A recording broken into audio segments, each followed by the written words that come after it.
Jeff Passan just dropped a bombshell Los Angeles Dodgers report talking about what Andrew Friedman's plans were this offseason, and one particular player Passan says the Dodgers have very, very high interest in. We talk about it here today on Dodgers Digest. Welcome everybody. I'm Jace Andrews and I appreciate you hanging out with us and tuning in to today's show.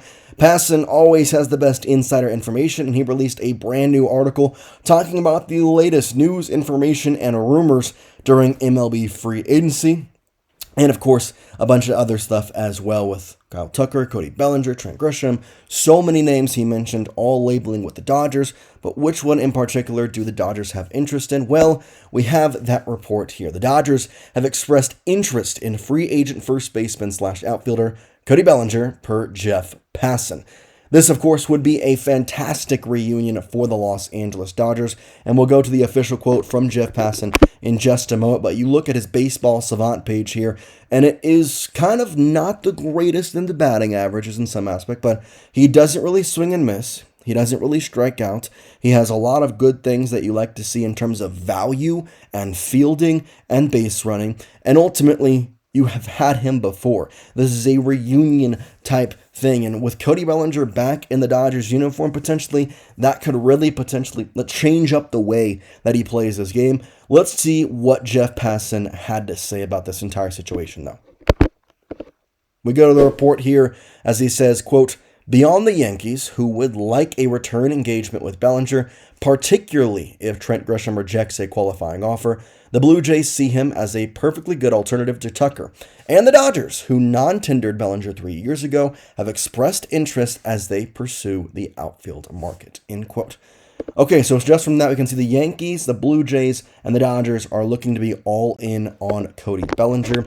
But who exactly takes the cake? Well, we first look at last year's stats from Cody Bellinger. A 334 on base, he did strike out 90 times in the 588 at-bats he had 160 hits with 13 stolen bases, and just under 30 home runs in his age 30 season. He also had 98 RBI, and for the Dodgers, he's a perfect fit for that outfield slot that they are really trying to figure out. Now, they've talked about getting Trent Grisham. They've talked about maybe signing Kyle Tucker. We have an update on Kyle Tucker at the back end of the show as well, so make sure you stay tuned for that. But in terms of the case of Cody Bellinger, I think the real draw for him is that, one, he fills a need. That's obviously a huge portion of it. Two, he's a guy that you have expressed interest in, or rather had in the past, and know he can compete in these big type markets, and he's been a very good player throughout his career. You look at some of these numbers and you say, okay, this guy's been really solid. You go back to his MVP season back in 2019, in which he was one of the best players, or actually probably the best player in the entirety of the major leagues. Not just 2 years ago, he was in the MVP race as well. This year he got some votes. Like, this guy has been a solidified stud for almost a decade at this point. Does that mean the Dodgers are going to go full in for him?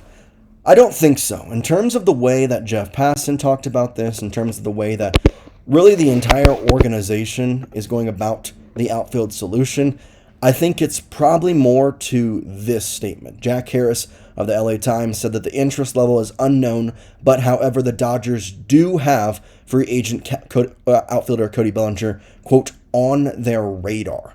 So that is something to note as well, obviously from a LA Dodgers reporter, Jack Harris there. So a little more, not to say it's more formidable than Jeff Passan, but more on the inside sources than what Jeff Passan might have. Obviously Passan, though, he's got a lot of inside information. But I ask the question now before we go too much further and talk about Kyle Tucker.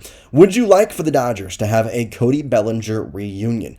If you would like for Cody Bellinger to return to LA, have him play in the outfield, then I want you to type Y for yes. If you believe this is something that you would not like to see and you don't believe this is a good move, then I want you to type in for no. Would you like the Dodgers to have a Cody Bellinger reunion? Let me know in the comment section. Y for yes, in for no. To me, it's got to be a Y for yes, just because I really do like Cody Bellinger. I like what he brings to the table. I think that this baseball savant is not something that I'm overly excited about, but in terms of what we're about to go into and what the Dodgers truly want out of this outfield fix is what we're going to call it, they don't want a 10-year offer, i.e. Kyle Tucker. They don't want these long-term guys, but they're looking for a 1-year deal or something. Cody Bellinger fits right into the perfect where he's not Trent Grisham, where we're going to give him like a 2-year deal. He's not Kyle Tucker, that we're going to give him a 10-year deal. Like, I think with Cody, I mean, you not intended him 3 years ago, but you could easily give him a 3 or 4 year contract and feel pretty confident that throughout those 3 or 4 years, he's going to be at a high competitive level given his age at just 30 years old. Now, I mentioned we had some updates on Kyle Tucker, though, as well. And before I do that, I do have to say that I can sit here and say that Cody Bellinger might be the better option for the Dodgers, but this does not mean he is the better option in general. Kyle Tucker here, when you compare the stats, has more home runs. The RBI are the exact same. This is all since 2022, by the way. The WAR is substantially in Kyle Tucker's favor, even though he's played in less games, has had less plate appearances, and therefore he has a little less hits. His stolen bases are more. His batting average is about 8 points higher. Got a better on-base percentage, better slugging, better OPS plus. I mean, everything that Kyle Tucker has is going to be better than Cody Bellinger. He matches the RBI. I think Cody has a lot more of a home run pop, but why exactly are the Dodgers, I'm not going to say out on Kyle Tucker, but less likely to land him? That's where we continue on in the article from Jeff Passan. He says this about Tucker. Quote, though Tucker makes sense for Los Angeles for the Los Angeles Dodgers, a team in need of a productive outfield bat, sources said their interest is more likely to be on a high-dollar, shorter-term deal. Top free agents, particularly those Tucker's age, 29 in January, rarely sacrifice years for dollars, making Los Angeles a longer shot. That right there is where I think Cody Bellinger becomes the higher interest player. And I think that there is some obviously drive to go out there and get a Kyle Tucker. He's the better player. He's the guy that you would rather have in your outfield. But at the same time, he's the guy that's going to be costing you more years. And for the Dodgers, we just read, they want a more high-dollar, short-term amount. And so in that aspect, Cody Bellinger may not be able to get too much money on the open market in some aspects where the Dodgers could throw a little extra money at him for, say, 3 years. They'd be the top dollar amount pretty much right away. And I found it interesting. I mentioned how Jack Harris kind of had this report talking about the Dodgers and how that Cody Bellinger is on the radar. Well, here is kind of what he said in the top part of his article as to why Cody Bellinger would be a good fit with the Los Angeles Dodgers. He says, Cody Bellinger, once a Dodgers homegrown star, could return to the organization as a free agent outfielder following his mid-career revival in recent years. His resurgence over the past 3 seasons makes him a more affordable alternative to pricier free agents. Bellinger's positional versatility and financial sustainability align with the Dodgers' strategy to add outfield depth while preserving long-term roster flexibility.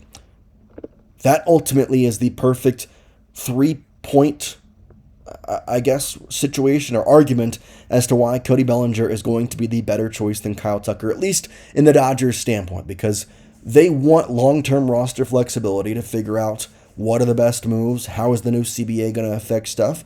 Obviously, they already have Shohei Ohtani long-term, but past that, Mookie, what is he going to do over the next 4 years? Is his time coming? Same can be said for Freddie Freeman. I know they have the young likes of Andy Pages, and Teoscar Hernández is also kind of getting up there in age, so there's just a lot of interesting decisions that the Dodgers are going to have to make. In all reality, the younger players they have, or at least the players that they're going to keep for a long term, it's Shohei Ohtani, Will Smith, and Tyler Glasnow maybe? Like Roki Sasaki, I guess, is in there, and Yoshinobu Yamamoto. But like long-term wise, they actually don't have too many people that you can confirm right in there and say, yep, that's our guy. That's our guy. So we'll see ultimately what does happen. I obviously would love for Cody Bellinger to come back to the Los Angeles Dodgers. I think it'd be a really cool storyline for MLB. I think it'd be a cool thing for me because get my Bellinger jersey out of the dust and put it back on, so that'd be kind of fun. But overall, let me know your thoughts in the comment section. Is Cody Bellinger somebody you would like to have on the roster? And let me know your thoughts on all of this with the breaking down of the article of Jeff Passan. For now, though, guys, we appreciate you. We'll see you next time here on Dodgers Digest. Peace out, everybody.